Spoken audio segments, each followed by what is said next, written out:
the Danube at bright noonday. Oh, that Danube! At bright noonday, reads the Russian camp and himself.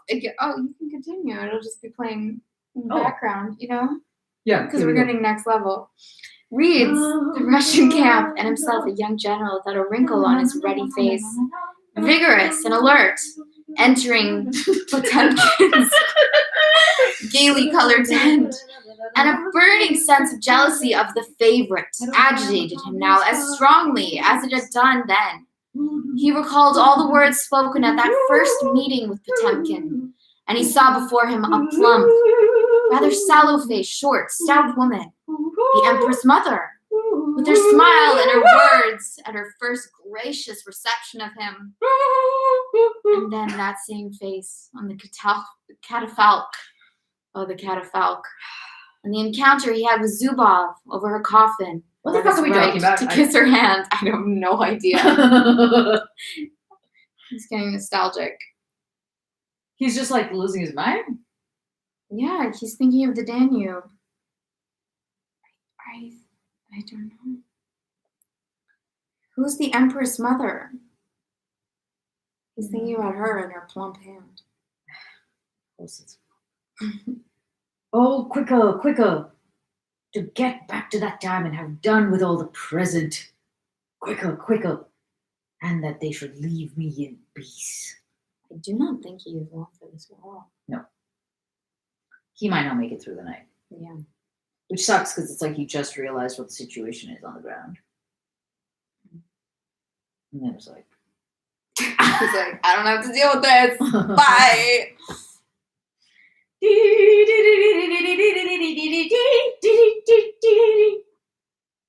This one's long. Yeah, it is. Oh, shite. Do do do dum dum dum dum dum dum dum dum dum dum dum dum dum.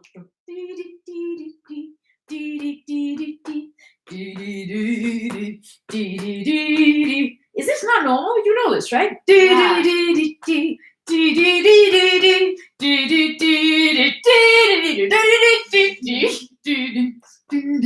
I get in a loop though, like I don't know how to get out of certain sections. Yeah, I don't really know the connectors either. I just know the, you know the chorus. No, no, no, no, no, no, no, no, no, no, no, no, no, no, no. I like that part.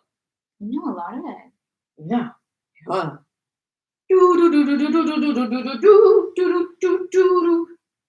Are you playing it? I was gonna, yeah. Blue. I'm gonna be singing with it. Great. Hold the phone right next to the microphone. Oh.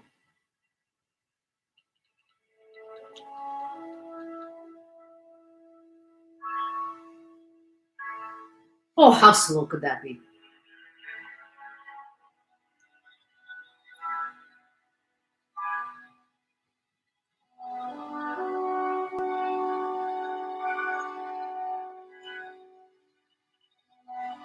This is what I would do if I was a conductor. Oh, I want you to be a conductor. You're more like Mickey Mouse. Yes, like the yeah, Sorcerer's yeah, Apprentice. yeah. The beginning's good though. It's good.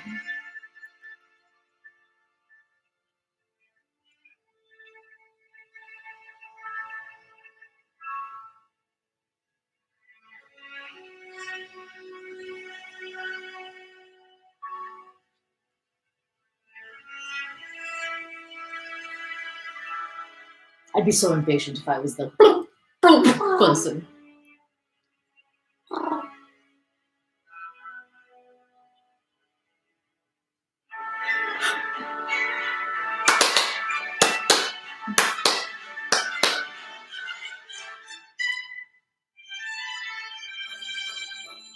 Oh, I forgot this part.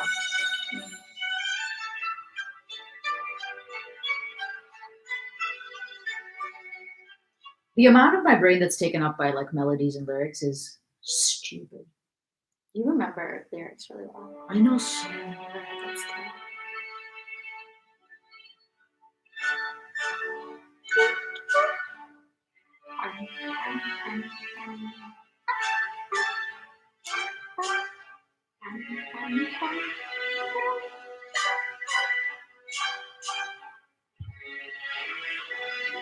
Conductor is so much control. You can screw it all up if you want to. Yeah.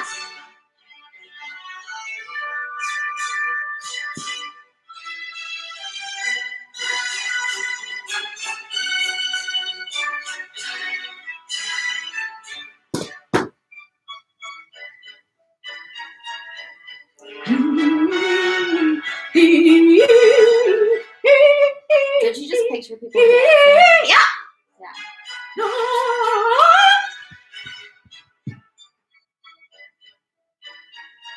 It's really long. Yeah, it's good. It's not that long, actually.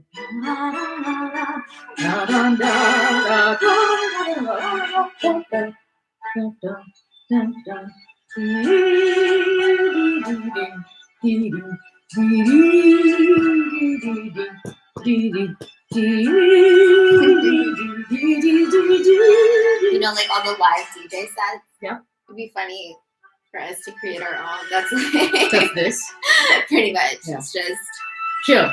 Wait, let me just.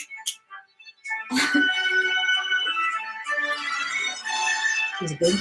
oh yeah.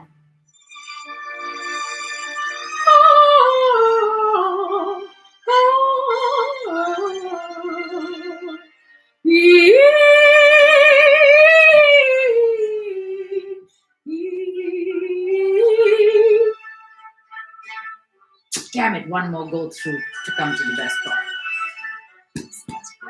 The one that goes.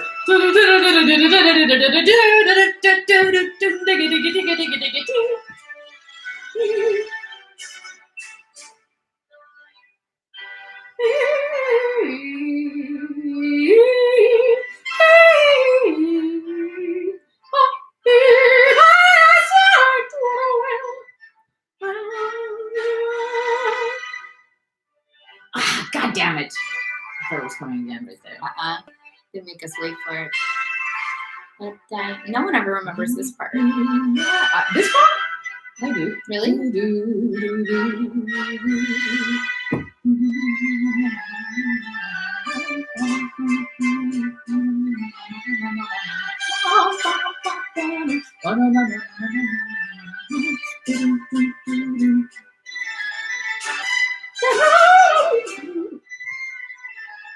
Yeah, I like this.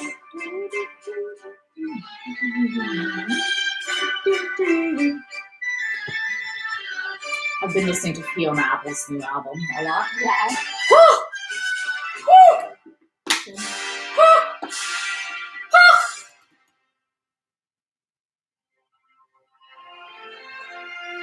I never remember this part.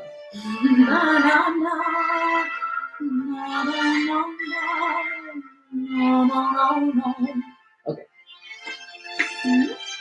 Should we stop?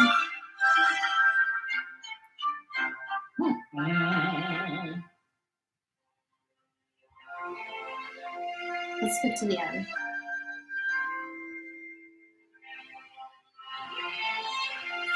Oh, go back at this part.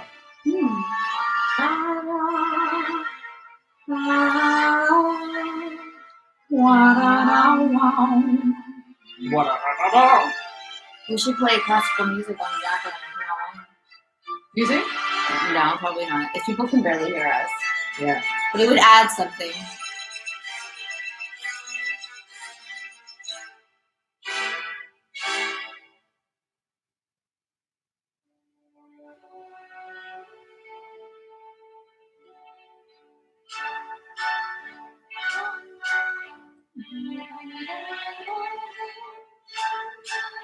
I also didn't remember how much slowing up and speeding down was part. Yeah, I love that.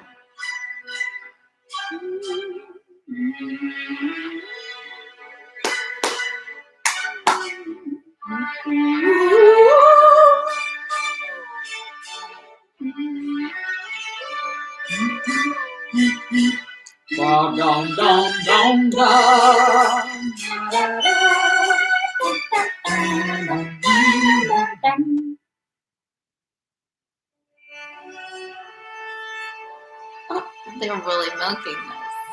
They were milking it from start to bloody finish. On that cello.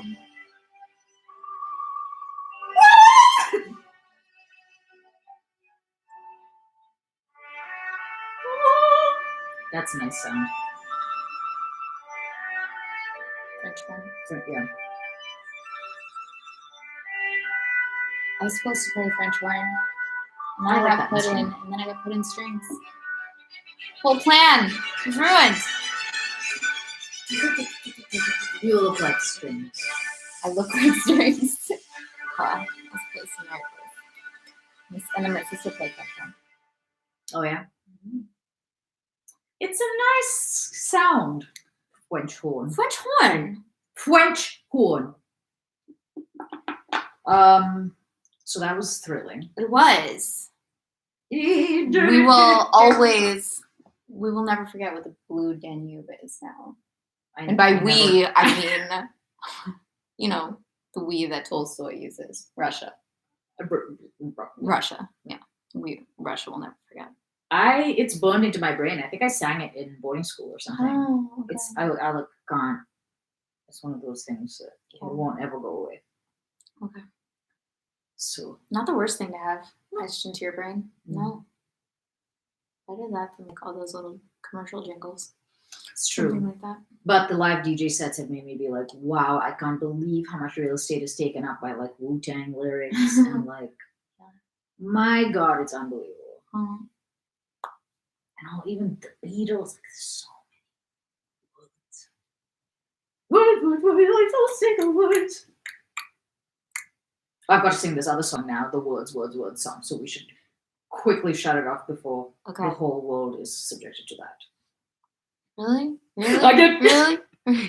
I hear words only through, but from him, not from you. Is that all you lighters can do?